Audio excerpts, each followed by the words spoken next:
Então vamos iniciar, meus irmãos, com a leitura bíblica de 2 Timóteo, capítulo 3, versículo... Vou ler a partir do versículo 14. 2 Timóteo, capítulo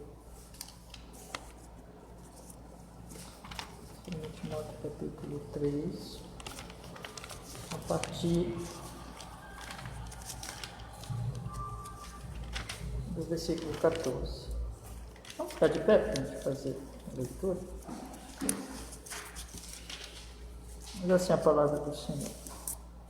2 Timóteo 3,14.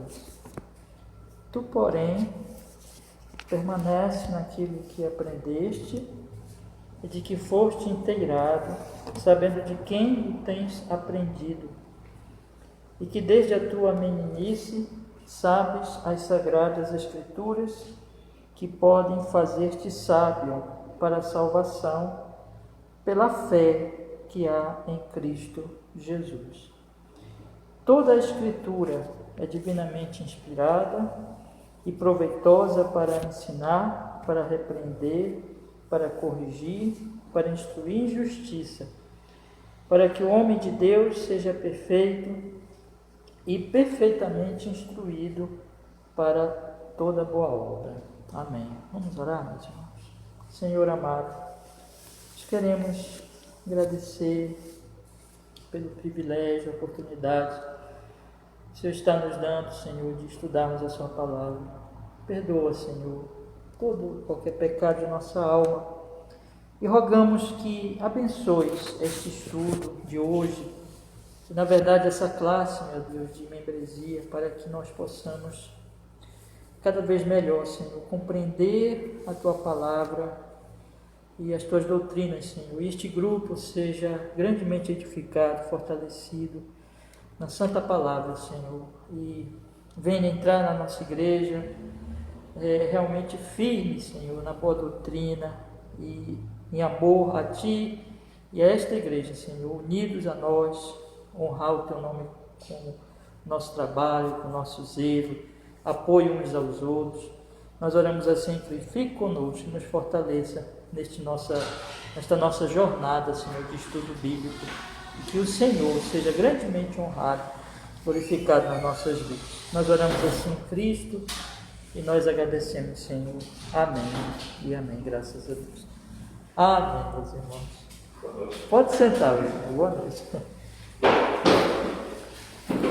Amém. Então, meus irmãos, hoje nós vamos, de fato, entrar na nossa confissão e começamos a estudar as doutrinas, né? Eu só quero relembrar, irmãos, rapidamente, em poucas palavras, o que eu falei semana passada. Semana passada, primeiro, nós falamos sobre o propósito desta classe, né, e desse processo, que ele é duplo. Primeiro, que os irmãos conheçam a nossa igreja muito bem, entendendo as nossas doutrinas, e assim podendo entrar na igreja de uma maneira consciente sobre o que nós cremos, além de, claro, nesse período vocês também estão convivendo conosco e vendo o nosso modo, o nosso culto, a nossa comunhão, tudo isso, né? O nosso modo de ser igreja. E então a doutrina e a prática, então esse período é para os irmãos nos conhecerem e poderem assim ter segurança, porque todas as ovelhas de Cristo verdadeiras, elas querem uma igreja realmente fiel, bíblica, né?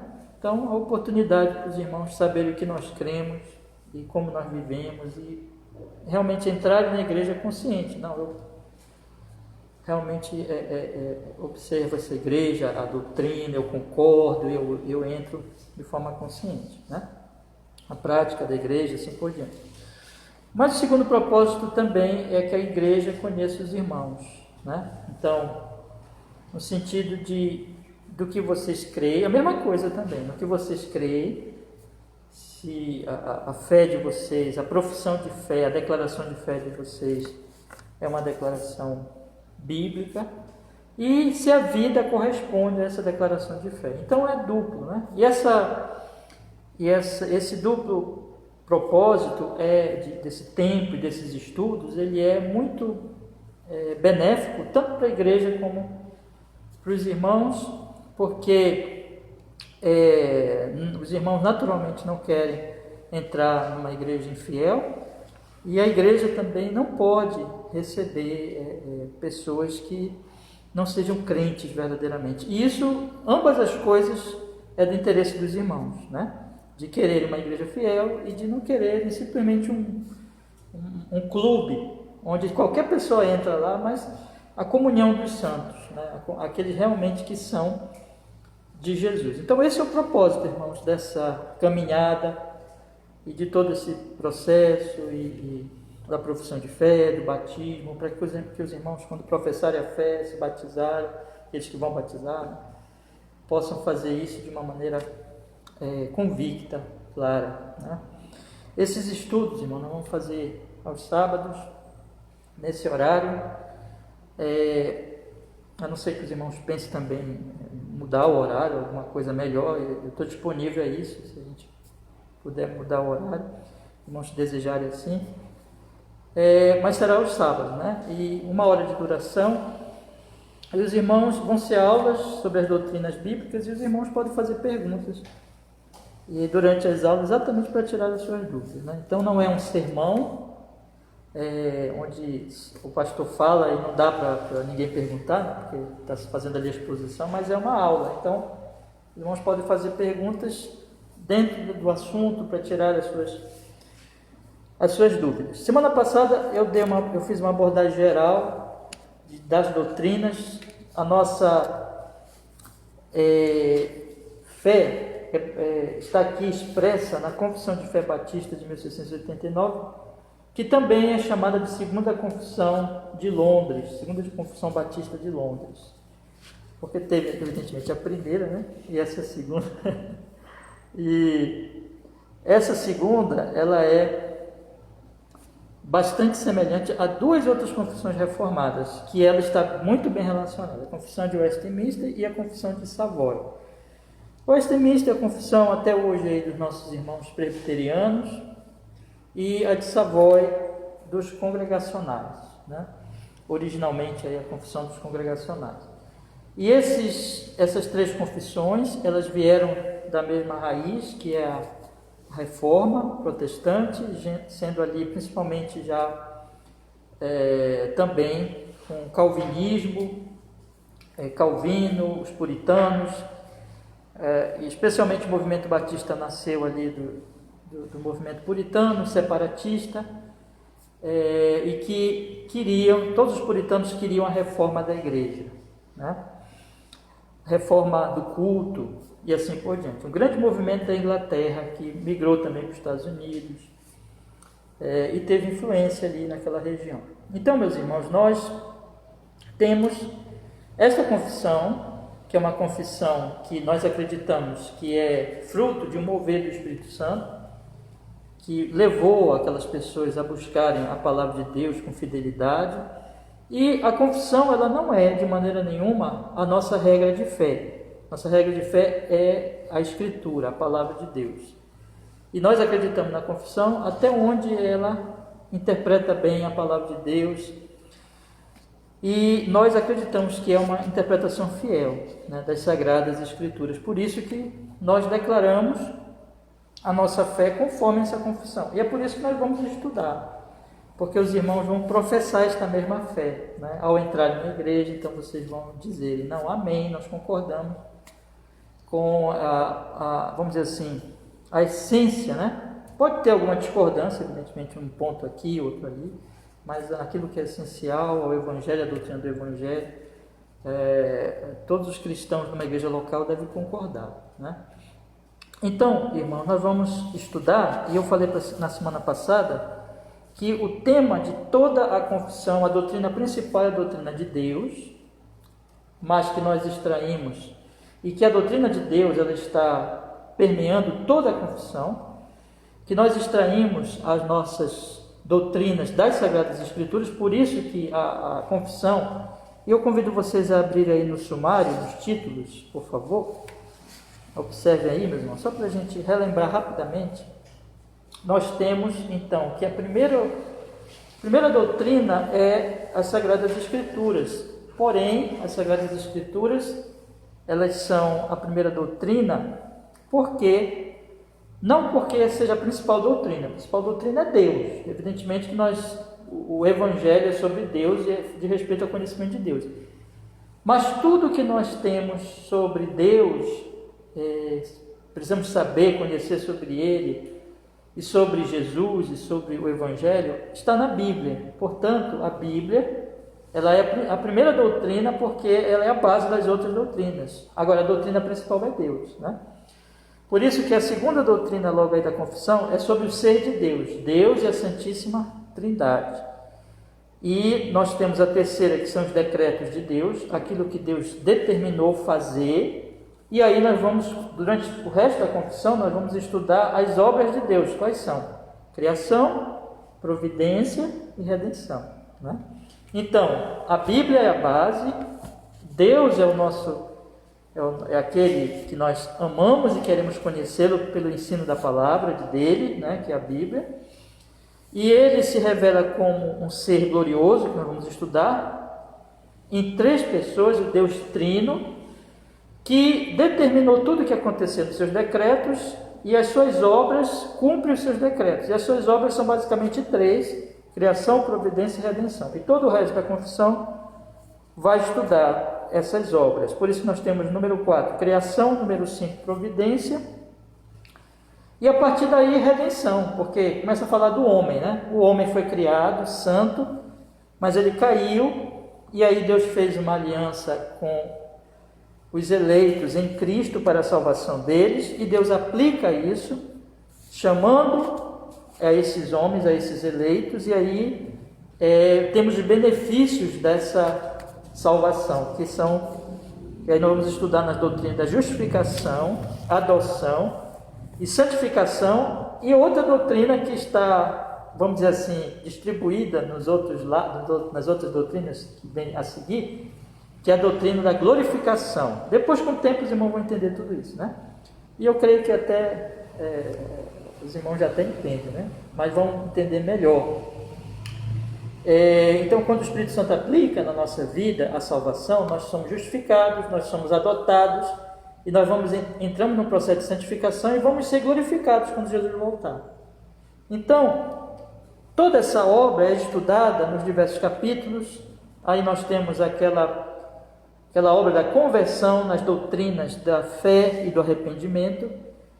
Os cristãos, eles passam a viver uma vida de obediência, de prática de boas obras. Aí nós temos aí o outro capítulo. Eles perseveram, eles vão possuir uma segurança de salvação. A vida deles será baseada na lei de Deus, não para a salvação deles, mas como uma regra de obediência aos salvos, né? Eles vão ter aí, irmãos, uma liberdade verdadeira. E antes dessa liberdade está aí a questão do Evangelho da extensão da graça, porque tudo é pela graça, e existe então, essa graça produz a liberdade cristã, a liberdade de consciência. Eles, porém, são chamados para cultuar a Deus, e esse culto se expressa no dia do Senhor, no culto público, mas a vida deles toda vai ser um culto, né? Ou seja, tudo vai ser um culto a Deus. Porém, irmãos, esses cristãos não são chamados para se isolar, mas para viver na sociedade e na igreja. E também na família deles, né? Então nós temos aí que Deus nos salva não para nós ficarmos isolados, mas para nós termos relações com as pessoas, na sociedade, na família, na igreja. Por isso que nós temos aí as grandes doutrinas do magistrado civil, do matrimônio, da igreja, da comunhão dos santos. Tudo isso tem a ver com as relações humanas. Temos também a doutrina dos juramentos lícitos e votos, que tem a ver com o culto, mas também tem a ver com as nossas relações com as pessoas, né? Então, temos as doutrinas das ordenanças que Jesus estabeleceu, o batismo e a ceia, e aí vem o final, que esses cristãos vão morrer e o mundo também vai acabar, esse mundo vai terminar, e Jesus vai voltar e vai estabelecer um novo céu, uma nova terra. Na verdade, vai ser restaurar este mundo para a glória de Deus, novo céu, uma nova terra, onde Cristo vai reinar. Então, observe que essas são as doutrinas e que elas estão encadeadas, logicamente, que aqui estão as obras de Deus. Criação, providência e redenção. Veja que tudo é sobre Deus. Que Ele é Deus único, que se revela na sua palavra, que Ele nos criou, que Ele provê tudo para nós e para toda a criação, que Ele nos redime, que Ele nos forma um povo que vai adorar a Ele e que um dia Ele vai estabelecer o seu reino eterno para nós vivermos com Ele. Então o assunto é Deus. E eu queria deixar isso bem enfatizado. O assunto é Deus. Então nós estamos aqui, meus queridos irmãos, observe bem que eu quero enfatizar isso, é que o nosso objetivo como igreja, eu como pastor e a nossa igreja, e eu acredito que é o objetivo dos irmãos também, não é que nós façamos aqui um clube e que nós tenhamos meras aulas sobre um assunto, como nós podemos estudar biologia, química, qualquer coisa, mas que isso não é só um assunto que nós pesquisamos, depois nós vamos pensar em outra coisa, né? Não é assim. A igreja é a igreja de Deus. Nós somos o povo de Deus. Somos o povo que devemos honrar e viver para Ele, em adoração a Ele, servindo uns aos outros, né? E o nosso propósito aqui nessas aulas e nessa série é exatamente o quê? Em resumo, conhecer a Deus mais e conhecermos juntos e servirmos uns aos outros na medida que nós conhecemos a Ele. Então, eu quero lhes exortar, eu creio que esse é o objetivo de todos vocês, porque vocês, eu acredito, são cristãos genuínos, que querem se membrar de uma igreja bíblica, né? Mas é uma exortação. Busquem ao Senhor, amá-lo, servi-lo, e o nosso desejo, irmãos, com a graça de Deus, é ajudá-los nisso. Eu como pastor e a nossa igreja como igreja do Senhor. Tá bom? Alguma pergunta até aqui? Tudo certinho? Então vocês fiquem à vontade para perguntar, tá? Então hoje nós vamos entrar na doutrina das Escrituras. E hoje eu gostaria, espero que eu consiga, né? Mas eu gostaria de tratar de 5 verdades sobre as Escrituras que estão aqui nos 5 primeiros parágrafos do capítulo 1 sobre as Sagradas Escrituras. Então convido vocês a deixarem aberta a sua confissão no capítulo 1 sobre as Sagradas Escrituras. E um detalhe, que eu comecei com esse versículo, com esse texto de 2 Timóteo, porque aqui a palavra de Deus diz que a nossa fé e a nossa prática estão todas nas Escrituras. Tu, porém, permanece naquilo que aprendeste e que foste inteirado, sabendo de quem o tens aprendido, que desde a tua meninice sabes as sagradas letras que podem fazer-te sábio para a salvação pela fé que é em Cristo Jesus. E toda a Escritura é divinamente inspirada, proveitosa para ensinar, para repreender, para corrigir, para instruir em justiça, para que o homem de Deus seja perfeito, perfeitamente instruído para toda boa obra. Então, na Bíblia nós temos a nossa fé, o que nós devemos crer, como nós devemos crer, enfim, as verdades, as doutrinas sobre Deus e sobre o Evangelho, sobre a realidade espiritual e a maneira que nós devemos viver em correspondência com essa fé, né?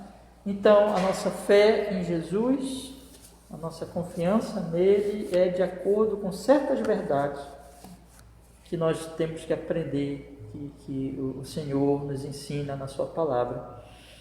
E a partir do momento que nós temos essa fé, nós vamos aprender a viver de acordo com ela, mas conforme também as Sagradas Escrituras, né? Uma coisa corresponde à outra, meus irmãos. E a primeira doutrina, portanto, como eu falei, acabei de dizer, enfatizei semana passada, são as Sagradas Escrituras, porque é na Bíblia que nós temos a nossa fé, o conhecimento das nossas doutrinas e aquilo que nós devemos crer, né? Então vamos ler. Eu vou ler aqui numa versão um pouquinho antiga, talvez aqui e ali seja um pouquinho diferente do que os irmãos têm aqui. Eu também tenho aqui a outra do PDF, né? Mas eu notei que o que nós usávamos ultimamente também está um pouquinho diferente dessa do PDF, eu notei hoje, né? Então, se variar um pouquinho, mas o sentido é o mesmo, tá? Vamos lá, então. As Sagradas Escrituras são a única, suficiente, correta e infalível regra de todo conhecimento, fé e obediência salvíficos, embora a luz da natureza e as obras da criação e da providência manifestem a bondade, a sabedoria e o poder de Deus a ponto de tornar os homens indesculpáveis, ainda assim não são suficientes para oferecer aquele conhecimento de Deus e de sua vontade que é necessário para a salvação. Portanto, aprove ao Senhor, em diversas ocasiões e de muitas maneiras, revelar-se e declarar sua vontade para a sua igreja e, posteriormente, para a melhor preservação e propagação da verdade e para o mais seguro estabelecimento e consolo da igreja contra a corrupção da carne e da malícia de Satanás e do mundo, concedeu a mesma completamente por escrito, que faz da Sagrada Escritura indispensável. Aqueles antigos modos de Deus revelar sua vontade ao seu povo agora cessaram. Ou como está aí no PDF, está um pouquinho diferente, mas o sentido é o mesmo, está assim. Aqueles antigos modos de Deus revelar sua vontade ao seu povo estão agora completados. Mas o sentido é o mesmo. Irmãos, vamos então pensar aqui no que ensina esse parágrafo, essa sessão, primeira sessão da Confissão de Fé, que é a primeira sessão também do capítulo 1 sobre as Sagradas Escrituras. Antes disso, deixa eu falar uma coisinha para vocês. Depois de cada explicação, de cada parágrafo, cada sessão, eu vou dar um temazinho, vocês podem anotar, porque esses temas eles podem ajudar vocês a... Cada sessão trata de um tema, né? Aí vocês podem anotar para ajudar vocês na compreensão, tá? Então eu vou dando aí esses temas. Então, esse primeiro tema, eu já vou falar logo qual é, sobre a revelação de Deus. Esse parágrafo, ele fala sobre que Deus ele se revela. E Deus ele se revela de alguns modos. Mas a confissão começa assim: as Sagradas Escrituras são a única, suficiente, correta e infalível regra de todo conhecimento e fé e obediência salvíficos. Aqui a confissão estabelece o seguinte: a única maneira de eu conhecer a salvação, a única forma de revelação divina, para que eu conheça a salvação e as obras de um crente, como eu devo viver depois de salvo, está na Bíblia, está na Sagrada Escritura. Não tem mais nenhuma outra forma de eu saber como eu posso ser salvo e como eu posso viver depois de salvo, não é? Então, é isso que está dizendo aqui, tá? Então, não tem outra. Ela é única, ela é suficiente, quer dizer que eu não preciso de mais nada, ela é suficiente, ela é correta, ela é infalível, ela não tem falha. Então, tudo que eu preciso saber está aqui. E o primeiro texto que está aí na referência, que vocês podem observar, e outra coisa, meus irmãos, por favor, eu não vou conseguir ler todos os textos com vocês agora, mas eu peço, por favor, não quero esse dano, não deixe de fazer isso. Vocês vão lendo e vão olhando as referências, tá bom? Eu não vou conseguir ler tudo agora, mas vocês na casa de vocês leiam e vão acompanhando as referências. Se tiver dúvida, vocês podem perguntar depois, tá? Mas olha, aqui é o primeiro texto, 2 Timóteo 3,15, que Paulo diz: desde a tua meninice sabes as Sagradas Escrituras que podem fazer-te sábio para a salvação pela fé que é em Cristo Jesus. O que me faz sábio para a salvação pela fé? As Sagradas Escrituras. E onde é que eu tenho as boas obras? Que Paulo fala, toda boa obra está onde? Nas Sagradas Escrituras. Então, é isso que nós precisamos entender muito bem, segundo a própria Bíblia, e essa é a fé aqui da nossa igreja, né? Dentro do que a Escritura ensina. Eu quero deixar bem claro para os irmãos que A nossa base é a Bíblia, para nós sabermos como ser salvos e como viver essa vida aqui, sendo salvos em Cristo Jesus. É a Bíblia, ela é a única. Agora, isso quer dizer que só a Bíblia, só pela Bíblia, Deus traz revelação de si mesmo? Não. Existe uma outra maneira que Deus se revela. Eu já vou dizendo aqui algumas coisas para os irmãos compreenderem. Dentro da teologia, nós dizemos assim, existe a revelação especial de Deus, que é a Bíblia, né? Então, Deus ele se revela de forma sobre a sua salvação ao seu povo pela Bíblia. Mas isso não quer dizer que Deus fica sem testemunha à humanidade em geral, de forma alguma. Deus ele também se revela de forma geral. Por isso que nós temos revelação especial, que é a Bíblia, que traz a salvação, que traz a maneira como eu devo viver em Cristo. Mas Deus se revela de uma forma geral a toda a humanidade, até aquelas pessoas que nunca viram uma Bíblia, até aquelas pessoas que nunca ouviram falar de Jesus. Elas também, Deus se revela a elas de uma certa maneira, que é o que nós chamamos dentro da teologia de revelação geral. Então existe a revelação especial, mas existe a revelação geral, né?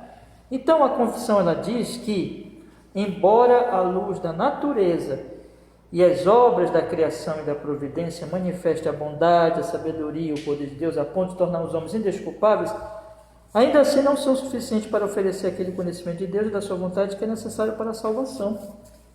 Ou seja, Deus se revela sim a todos os homens, independente da Bíblia, tá certo? Como ele se revela? Na criação. Vamos olhar Romanos capítulo 1, que esse é o grande texto que os irmãos devem guardar no coração sobre este assunto. Romanos capítulo 1, versículo 18. Romanos capítulo 1, versículo 18.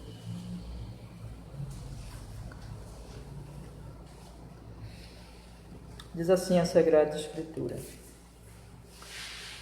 porque do céu se manifesta a ira de Deus sobre toda impiedade e injustiça dos homens que detêm a verdade e injustiça. Porquanto o que de Deus se pode conhecer, nele se manifesta, porque Deus lhe o manifestou. Porque as suas coisas invisíveis desde a criação do mundo, tanto seu eterno poder como a sua divindade, se entendem e claramente se veem pelas coisas que estão criadas para que eles fiquem inexcusáveis. Porquanto, tendo conhecido a Deus, não glorificaram como Deus, nem lhe deram graças. Antes, em seus discursos de desvaneceram, o seu coração insensato se obscureceu. O que Paulo está dizendo aqui? Que a própria criação mostra o poder de Deus e a divindade de Deus. A criação, ela glorifica a Deus. Ou como vai dizer lá no Salmo 19, lembra? Que o sol e toda a criação, a providência, Salmo 104, tudo que acontece, a providência, a criação, a providência, revelam Deus. Essa é a revelação geral para toda a humanidade. Então ninguém, no dia do juízo, vai poder dizer assim, né? É claro que eu estou falando das pessoas adultas e pessoas que têm a mente normal, né? O raciocínio normal, vamos dizer assim. Não tem nenhuma deficiência. Estou falando de pessoas assim. Ninguém naquele dia vai poder dizer: nunca ouvi falar de Deus, porque o sol declara a glória de Deus, porque tudo declara, a criação declara a glória de Deus. Mas isso não traz a salvação. Essa revelação geral não salva. Ela, na verdade, condena. Veja que Paulo diz que eles ficam inexcusáveis. Eles ficam indesculpáveis, porque eles têm essa revelação, mas em vez de ele adorar a Deus por causa do pecado no coração deles, eles vão e adoram a criatura em vez do Criador. Então essa revelação geral, ela torna os homens indesculpáveis, ela não traz salvação. Ninguém foi salvo por contemplar a criação e perceber o método. Primeiro que a própria criação não fala do caminho da salvação, mas ela fala que há um Deus, ela fala que esse Deus deve ser adorado, mas os homens não adoram, e aí essa revelação então condena eles. E tem a outra revelação geral, que é a consciência, porque olha o que Paulo diz lá no capítulo 2, no versículo 12, de Romanos também. Porque todos os que sem lei pecaram, sem lei também perecerão, e todos que sob a lei pecaram, pela lei serão julgados. Porque os que ouvem a lei não são justos diante de Deus, mas os que praticam a lei hão de ser justificados. Porque quando os gentios, que não têm lei, fazem naturalmente as coisas que são da lei, não tendo eles lei, para si mesmos são lei, os quais mostram a obra da lei escrita em seus corações, testificando juntamente a sua consciência e os seus pensamentos, quer acusando-os, quer defendendo-os, no dia em que Deus há de julgar os segredos dos homens por Jesus Cristo, segundo o meu Evangelho. Veja, irmãos, fazem as coisas da lei e mostram a obra escrita em seus corações, testificando a consciência. A consciência é essa voz que você não precisa dizer para nenhuma criança que é errado ela mentir.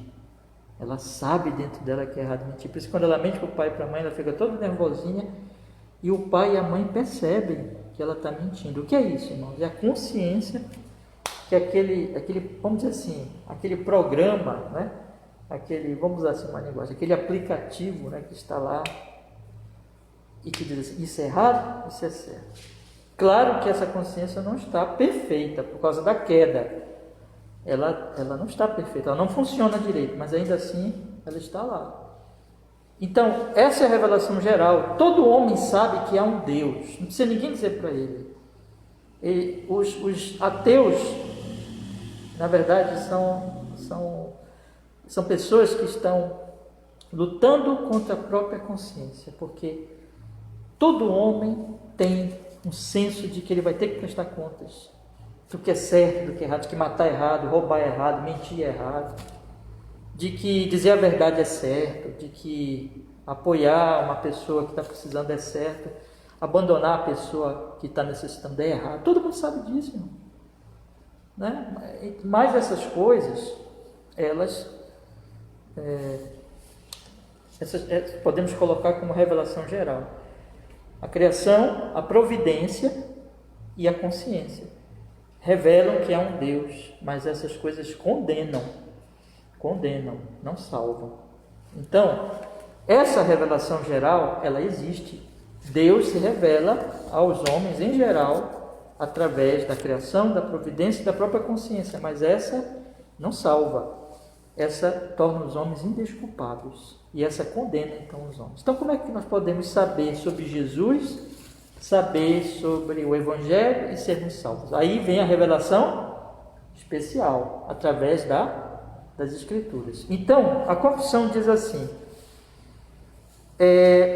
portanto, aprove ao Senhor, em diversas ocasiões e de muitas maneiras, revelar-se e declarar sua vontade para a sua igreja e, posteriormente, para a melhor preservação e propagação da verdade, para o mais seguro estabelecimento e consolo da igreja contra a corrupção da carne, da malícia de Satanás e do mundo, concebeu a mesma completamente por escrito, o que faz da Sagrada Escritura indispensável. Então Deus, em diversas ocasiões e de muitas maneiras, se revelou especialmente. Não dá só para contar com a revelação geral para que os homens sejam salvos. Ninguém seria salvo, ao contrário, todo mundo se condenaria. Então o que Deus fez? Deus foi se revelando, Deus chamou certas pessoas, profetas, e foi se revelando a eles de várias formas. Sonhos, voz que eles ouviam, manifestações de Deus. Lembra da sarça ardente de Moisés? Né? E eles foram recebendo essas revelações de Deus, e para que elas não fossem corrompidas por Satanás e pelo próprio coração dos homens, teve um tempo que elas ficaram na forma oral, né? Digamos assim, mas para que elas não fossem corrompidas, Deus fez com que elas fossem o quê? Escritas, para o consolo da igreja, para que a palavra não fosse corrompida pelo diabo e pelo próprio homem. Então Deus fez com que elas fossem escritas, o que torna a Bíblia indispensável, meus irmãos. Irmãos, esse livro aqui, ele é indispensável, porque se nós não tivermos essa revelação, nós não saberemos como ser salvos, e depois de salvos, não saberíamos, né, como viver, se nós não lêssemos mais a Bíblia, se nós abandonássemos a Bíblia. Né? É claro que isso não acontece. O cristão, ele vai ouvir a Bíblia, a mensagem da Bíblia, que é Jesus, que é o Evangelho, e ele vai viver de acordo com esse Evangelho nas leis, nos mandamentos, nos princípios das Escrituras Sagradas. Por isso que todos os domingos, o que os irmãos veem eu fazer aqui nesse púlpito? Abrir a Bíblia e explicar a Bíblia, porque o nosso assunto é a Bíblia. E assim toda a igreja, as igrejas por todo o mundo, e todos os pastores e todos os ministros, o que eles fazem todos os domingos? Abrem a Bíblia, explicam a Bíblia e aplicam a Bíblia na vida do povo. Por quê? Porque a Bíblia é indispensável, porque sem a palavra nós estamos às cegas. Lâmpada para os meus pés e luz para os meus caminhos é a tua palavra. Eu vou ler Hebreus, capítulo 1, verso 1. Abra comigo, por favor. Hebreus, capítulo 1, verso 1.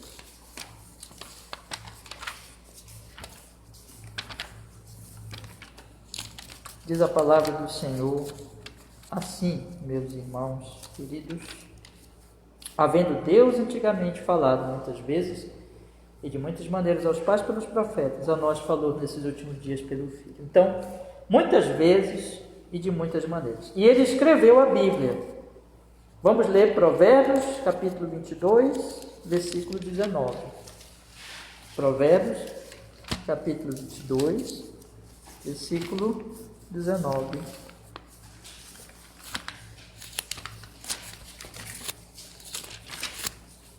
Diz assim a Sagrada Escritura, Provérbios, capítulo 22, versículo 19, diz assim a palavra do Senhor: para que a tua confiança esteja no Senhor, faço-te sabê-las hoje a ti mesmo. Porventura não te escrevi excelentes coisas acerca de todo o conselho e conhecimento, para fazer-te saber a certeza das palavras da verdade, e assim possas responder palavras da verdade aos que te consultarem? Vê só, não te escrevi. Então Deus escreveu, então nós temos certeza do que é a palavra dele. O que não está escrito não é palavra dele, tá? Tem que estar escrito. O que o pastor falar, o pregador falar, ou os irmãos falarem uns aos outros, como conselho bíblico, tem que ser bíblico, tem que ser da palavra, bem interpretada e aplicada à vida das pessoas. Aí sim, nós temos certeza que é a palavra de Deus. O que não está na Bíblia, aí não é a palavra de Deus, né? E o outro ponto importante, meus irmãos, que a confissão trata, ainda nesse primeiro parágrafo, sobre a revelação de Deus, é que aqueles antigos modos de Deus revelar a sua vontade ao seu povo agora cessaram.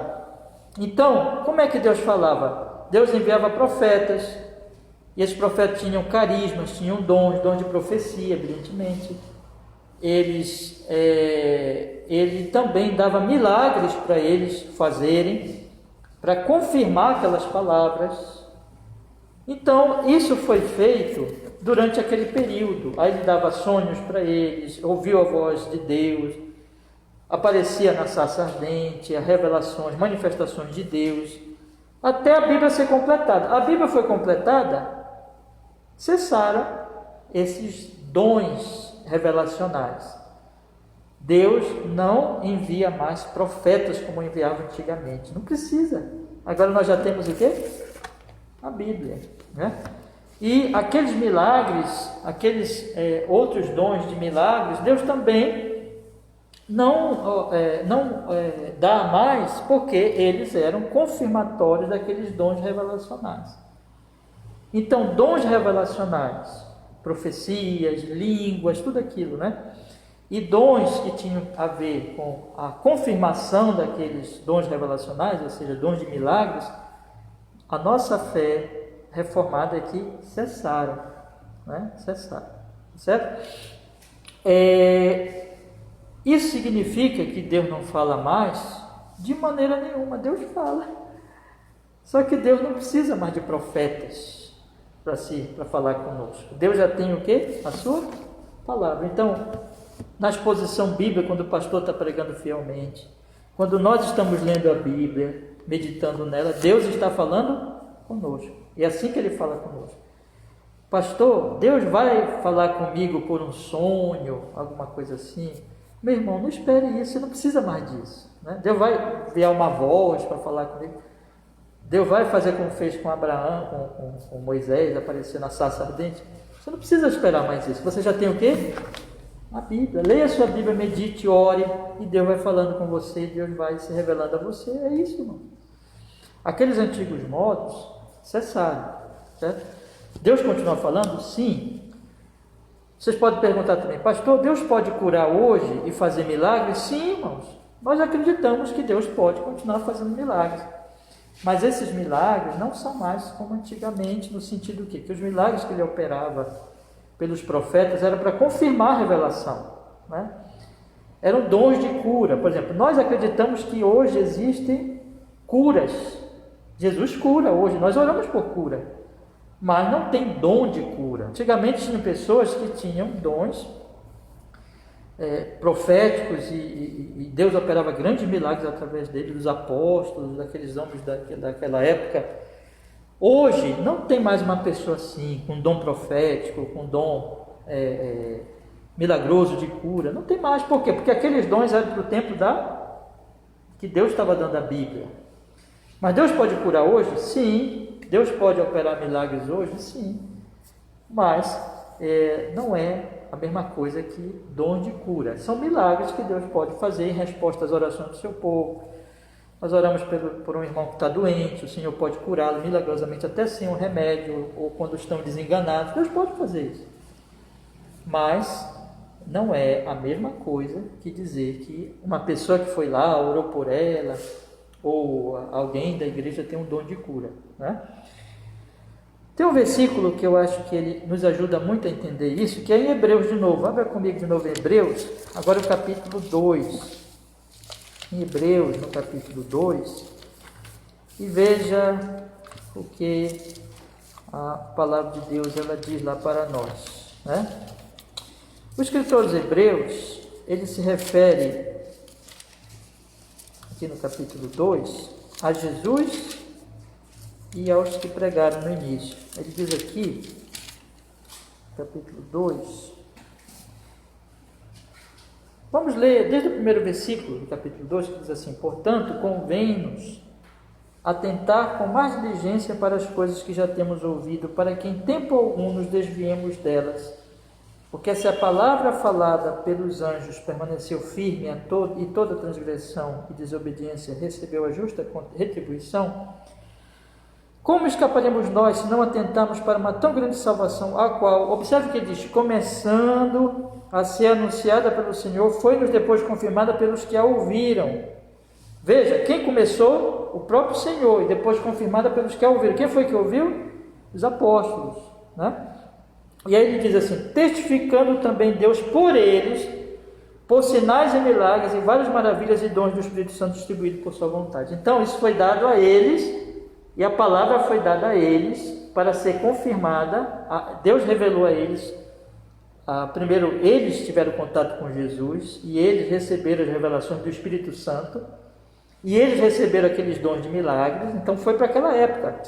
Aqueles dons, apóstolo, tem apóstolo hoje? Não, porque apóstolo era para aquela época, né? Aqueles ofícios, vamos explicar melhor, os ofícios para aquela época.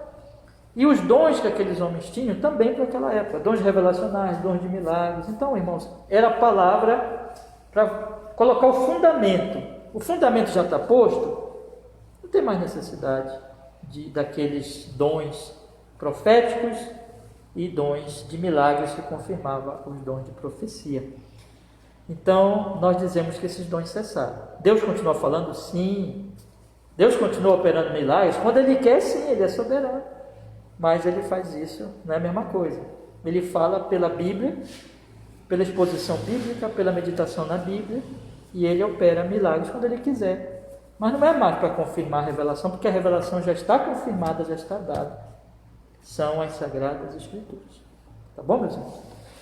Então, nós temos aqui que esse tema do primeiro parágrafo é a revelação de Deus. Tá bom? Vocês podem anotar aí se vocês quiserem o temazinho aí. Revelação de Deus. Vamos para o segundo parágrafo. Que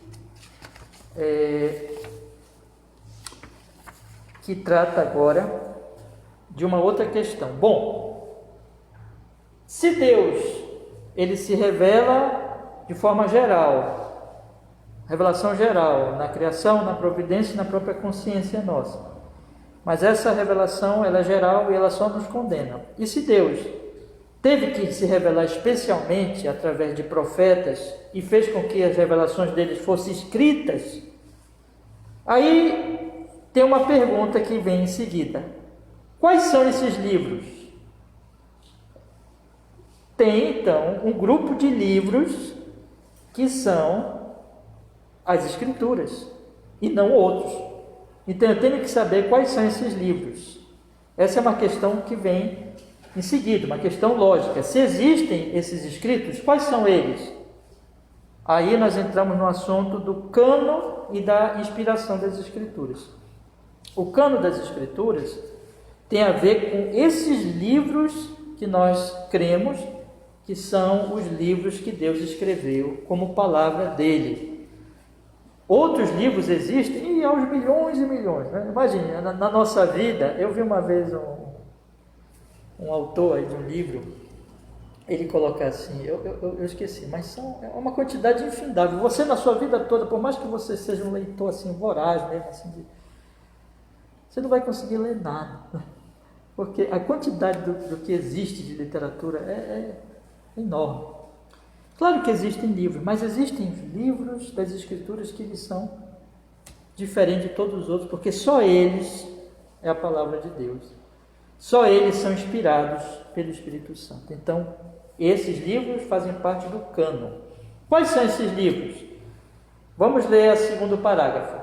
Sob o nome de Sagradas Escrituras, ou Palavra de Deus escrita, inclui-se agora todos os livros do Antigo e do Novo Testamento, que são eles.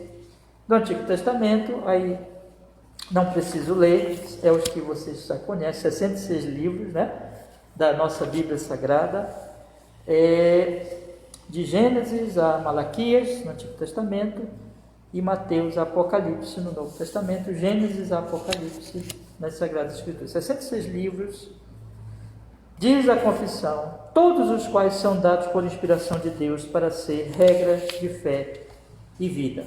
Esses livros, eles são dados por Deus, eles são inspirados. O que quer dizer inspirado?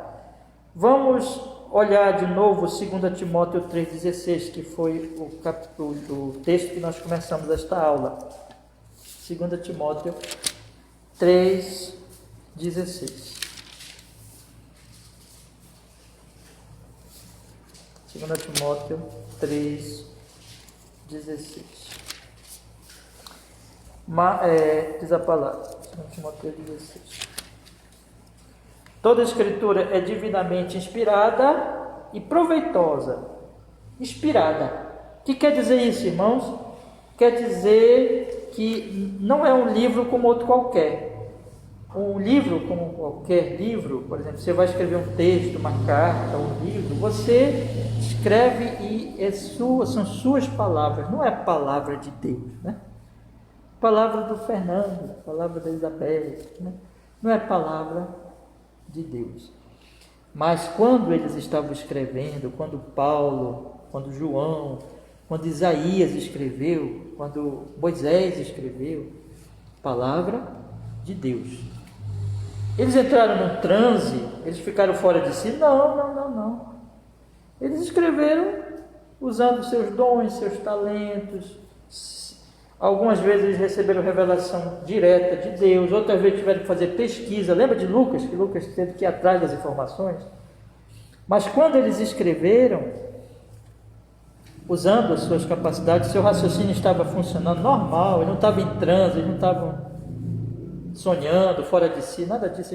Eles estavam funcionando normal a mente deles. Só que quando eles escreveram, o que ficou escrito ali, de uma maneira que nós não podemos explicar, porque é um mistério, mas Deus ele controlou de uma tal maneira que cada palavra foi aquela designada pelo Espírito Santo.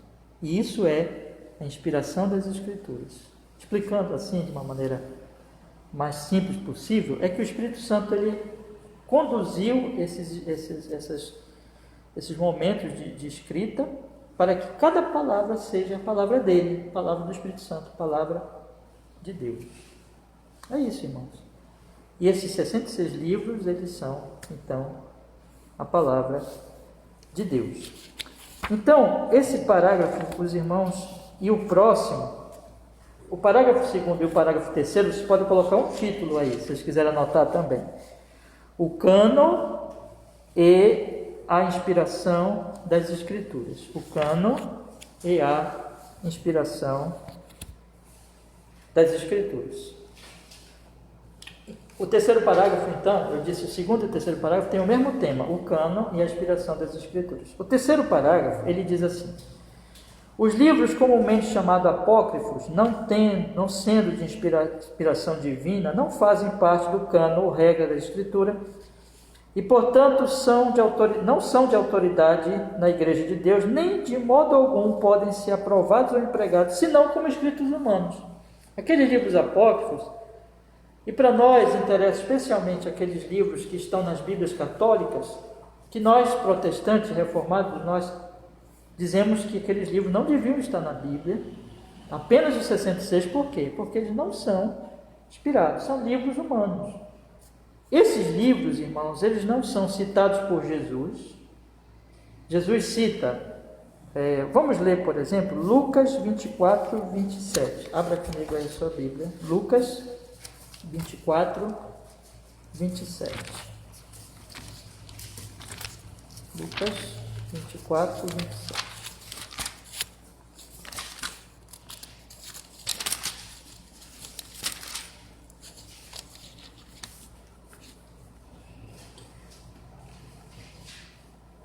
E começando por Moisés e por todos os profetas, explicava-lhes o que deles se achava em todas as Escrituras. Jesus, ele, durante seu ministério, e os apóstolos também, no Novo Testamento, eles citaram profetas,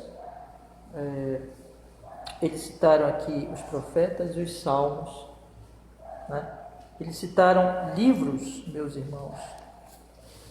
Moisés, os profetas e os salmos, eles citaram, e esses livros da Bíblia Católica não entram na categoria nenhuma vez, nem das citações de Jesus, nem da citação dos apóstolos. Então são livros, inclusive que na época o cânon judaico também não entrava. O cânon judaico da época ali de Cristo. Então isso foi acrescentado depois pelo catolicismo romano. Por isso nós dizemos, essa tem sido a fé e a defesa e a convicção de todo o movimento reformado, que esses livros não pertencem à Bíblia, não são inspirados, são livros apócrifos. Tá bom? Então, meus irmãos, quais são os livros? São os 66. Os outros que estão na Bíblia Católica, nós dizemos não. Né? Inclusive, a doutrina deles é estranha, tem algumas coisas esquisitas lá, certo? E na verdade, um estudo, até uma vez eu vi, se eu não me engano, foi do pastor Augusto Nicodemos, que ele dizendo, quando faz assim a comparação entre os apócrifos e os livros da Bíblia mesmo, percebe-se que não tem comparação. Né? Então, eles são muito pequenos, ficam muito ali limitados e tem umas coisas estranhas, não tem nada a ver com o ensino da palavra de Deus, né? Com a profundidade, com a beleza, com a sabedoria da palavra do Senhor. Tá bom, meus irmãos? Alguma pergunta? Alguma dúvida? Posso continuar? Então, bora lá. Sobre a autoridade, meus irmãos, das Sagradas Escrituras. Esse é o tema, autoridade das Escrituras, dos dois próximos parágrafos. Vocês já podem anotar se quiserem, tá? Parágrafo 4 e o 5, o tema deles é autoridade das Sagradas Escrituras. Então, vamos lá. A autoridade das Sagradas Escrituras, razão pela qual devem ser cridas, não depende do testemunho de qualquer homem ou igreja, mas depende somente de Deus, que é a própria verdade, o seu autor. Portanto, deve ser recebida porque é palavra de Deus. Aqui era uma controvérsia com a Igreja Católica Romana, né? Em que sentido? É que, os católicos, eles dizem assim, a autoridade da Bíblia vem da igreja, porque a igreja confirma a Bíblia, diz, olha aqui, essa é a Bíblia e tal. Então aqui é uma reação dos reformados contra esse erro católico. Não, a autoridade da Bíblia não vem do testemunho de homem ou igreja, mas da própria Bíblia, porque a Bíblia é a palavra de Deus. Ela não precisa receber autoridade humana, ela tem autoridade dela própria, porque ela é a palavra de Deus. Aí alguém pode dizer assim, mas a igreja não reconheceu, a igreja, não foi a igreja que produziu o cânon, não foi a igreja que estabeleceu o cânon? Não, a igreja não estabeleceu o cânon, a igreja não produziu o cânon, a igreja reconheceu o cânon, é diferente, né? Então, até o A.W. Hodge, no livro dele, ele coloca um exemplo assim, tem um príncipe que está, vamos dizer assim, escondido, e ele é o herdeiro do trono. Tem uma pessoa que conhece esse fato e diz assim, não, esse aqui é o príncipe mesmo. E aí o príncipe, ele é, então, pelo testemunho daquela pessoa, ele é considerado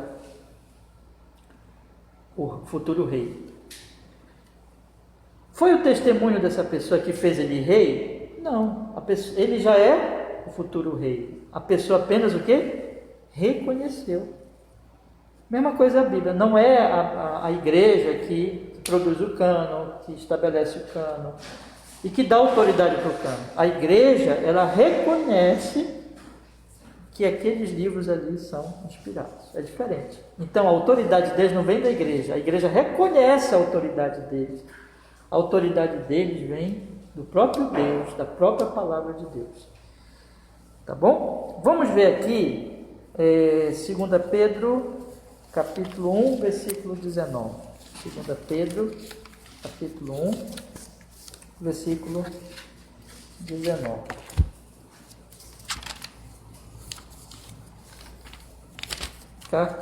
Segunda carta de Pedro, capítulo 1, versículo 19. Diz assim, meus irmãos, a palavra do Senhor.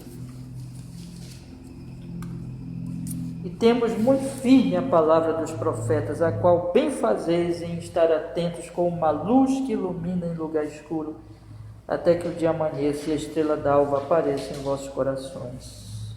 Sabendo primeiramente isto, que nenhuma profecia da Escritura é de particular interpretação, porque a profecia nunca foi produzida por vontade do homem algum, mas o homem santo de Deus falaram, inspirados pelo Espírito Santo. Então, a profecia é firme, a palavra dos profetas é muito firme, e ela foi dada pelo Espírito Santo. Então, de onde vem a autoridade? De Deus, do Espírito Santo, e não do homem, da igreja. A igreja reconhece essa autoridade. Então, a autoridade da palavra. Parágrafo 5º, meus irmãos, para nós encerrarmos hoje. Nós podemos ser movidos e compelidos pelo testemunho da igreja de Deus a um alto e reverente apreço pelas Sagradas Escrituras e a sublimidade do assunto, a eficácia da sua doutrina, a majestade do estilo, a concordância de todas as partes, o escopo do seu todo, que é dar toda a glória a Deus, a plena revelação que faz do único caminho da salvação do homem, as suas muitas outras excelências incomparáveis e a sua completa perfeição são argumentos pelos quais abundantemente se evidencia ser a palavra de Deus. Ainda assim, não obstante, a nossa plena persuasão e certeza de sua verdade infalível e autoridade divina provém da operação interna do Espírito Santo, testemunhando por meio da e com a palavra em nossos corações. Irmãos, nós podemos ser compelidos pelo testemunho da igreja, nós vemos a sublimidade do assunto, todas essas qualidades aqui, que eu não tenho nem tempo para falar de tudo, mas depois os irmãos leiam e pensem com bem calma. Ela é sublime, ela é majestosa, ela não tem contradição, todo o escopo dela é dar glória a Deus, ela revela o caminho para a salvação, ela é singular, ela é única, ela é a palavra de Deus. Mas o que a confissão diz assim, você só vai acreditar nela se o Espírito Santo convencer você. É o Espírito Santo que nos persuade, a plena persuasão e a certeza da sua verdade infalível e autoridade divina provém da operação interna do Espírito Santo, testemunhando por meio da palavra e com a palavra em nosso coração. Então, quando você lê a Bíblia, se você tem o Espírito Santo fala pela palavra e com a palavra no seu coração. E ele que te convence. E ele te abre os olhos para você ver que aquela é a palavra de Deus. Tem uma outra ilustração que é assim. O sol, ele é sol. Não precisa o homem dizer, não, é o sol. Todo mundo, é claro e evidente, é o sol. Ele é luminoso, ele é glorioso. Mas para nós enxergarmos a sua luz, nós temos que ter olhos para isso. O cego, ele sente o calor do sol, mas ele não pode usufruir da sua luz. Assim é o homem no pecado. A Bíblia é como um sol, mas ele só pode ver a Bíblia como palavra de Deus se o Espírito Santo abrir os olhos dele, curar a cegueira espiritual. E o Espírito Santo, é o Espírito Santo que mostra para você que a Bíblia é a palavra de Deus. Ela é cheia de qualidade, é como um sol, ela brilha, mas os olhos são abertos pelo Espírito Santo, que fala na palavra e com a palavra. Eu queria encerrar nesta noite com 1 João 2,20. Vamos ler? 1 João 2,20, que diz assim, a santa palavra do Senhor. 1 João 2,20. E vós tendes a unção do Santo e sabeis todas as coisas. Agora 27. 1 João 2,27. E a unção que vós recebeste fica em vós, e não tendes necessidade de que alguém vos ensine. Mas como a unção vos ensina todas as coisas, é verdadeira e não é mentira. Como ela vos ensinou, assim nele permanecereis. É a unção. É o Espírito Santo, é a unção do Espírito que nos ensina. Quando você lê a Bíblia é cheia de glória. Todas essas glórias aqui, essas qualidades que a confissão fala, mas você só consegue perceber essa glória quando o Espírito Santo, ele abre e ele mostra para você essa glória. E como é que o Espírito Santo vai falar com você? Ele vai falar uma voz que você vai ouvir. Não, esqueça isso, pare com isso, meu irmão, isso aí dá confusão, isso aí. O Espírito Santo, ele vai falar com você na medida que você lê a Bíblia, e você vai saber, pastor, como é que eu vou saber a vontade de Deus para a minha vida? O Espírito Santo vem falar com uma voz para mim, não, esqueça isso, não faça isso que isso é perigoso. O Espírito Santo, ele vai falar com você pela Bíblia, ele vai enchendo o seu coração dos princípios da palavra, e no momento que você tiver que tomar uma decisão, ele vai te dar sabedoria dos princípios da palavra para você tomar a decisão certa. Por exemplo, com quem você vai casar? Onde você vai trabalhar? O que você vai fazer na sua vida? Que profissão você vai escolher? Onde você vai morar? Que igreja você vai se congregar? Essas decisões, o Espírito Santo por acaso vem falar para você assim, fulano, casa com ciclana, ou faz isso, ou faz aquilo. Não. Ele vai te dar sabedoria para você escolher a pessoa certa, escolher o emprego certo, escolher a igreja certa. E outras decisões que você vai tomar. O Espírito Santo, ele vai falando com você assim e orientando você dessa maneira. Então, meus irmãos, nós estudamos hoje, semana que vem nós vamos continuar. Já estourou ali o tempo, temos que encerrar. Então, as Sagradas Escrituras nós vimos que existe a revelação de Deus, mas a Bíblia ela é única porque ela traz a revelação do Evangelho. Existe o cânon, Deus escreveu a sua Bíblia e esses livros são um cânon inspirado e os outros são apócrifos. A autoridade dela vem do próprio Deus e eu ouço a ela porque ela é a palavra de Deus. Mas quem me convence? O Espírito Santo. Amém. Vamos orar? Se vocês tiverem alguma pergunta, aí depois vocês podem fazer. Vamos encerrar agora a aula. Que o Senhor nos abençoe. Obrigado, Senhor, porque nós podemos, nesta noite tão maravilhosa de sábado, estudar mais um pouquinho sobre a infinitude das Tuas verdades, da Tua glória.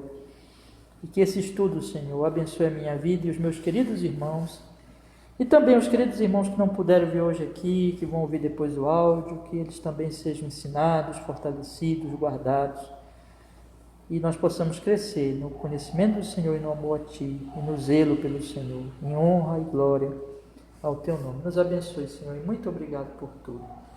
Que o Teu nome seja cada vez mais honrado em nosso viver, nós possamos nos alegrar no Senhor e amar os nossos irmãos e servir a humanidade em honra e glória ao Teu nome, Jesus. Nós oramos assim e nós agradecemos em Cristo. Amém e amém. Amém, meus irmãos. Boa noite. Deus abençoe a todos.